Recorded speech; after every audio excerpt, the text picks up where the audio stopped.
आज सुवार्थेंत जेजूची वपार शिदा काळजाक रिगता।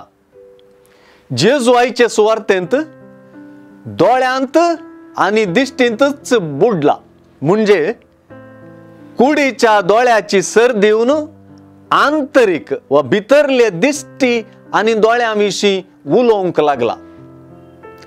जेजू प्रकार आपणा भितर पहिले पळय नासली, आपल्या भावा बहिणींक सारखे रितीन देखूंक शकनात। सुवार्थेंतले जेजूचे शिकवणे प्रमाणे आपणाच्यो चुकी पळोवची ती भितरली दिश्ट नासलेली पेल्याच्यो चुकी सोदूंक आणि तिदवूंक अर्ह नाही जातात।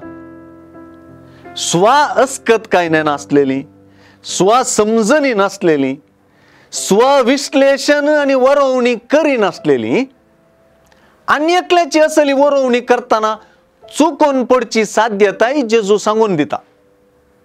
हांगासर हे स्पष्ट जाता की आमकां हर एकल्याक आमचे उणेपण गमताना आमकां कितली काकुळट जाय, कितलो मोग जाय, कितले हेरांनी आमकां समजून घेवंक जाय, हेरांनी आमचे उद्देशी कितले हुस्क्या बरीत आणि बिरमतीची जावंक जाय तेय गमता न्हय। आमचेंच उणेपण वळखप हेरांतय काकुळटी बरीत मनोभावाक कारण जाता न्हय। हेरांतय आसच्यो चुकी आपणातय आसच्यो सोदून काडूंक सलवल्ल्यांक जेजून कपटी म्हणून वलायला। हेरांच्यो चुकी तिदवूंच्या वक्ता जेजू मेस्त्रीची देख आणि मनोभावूच आपणावचे पडतात।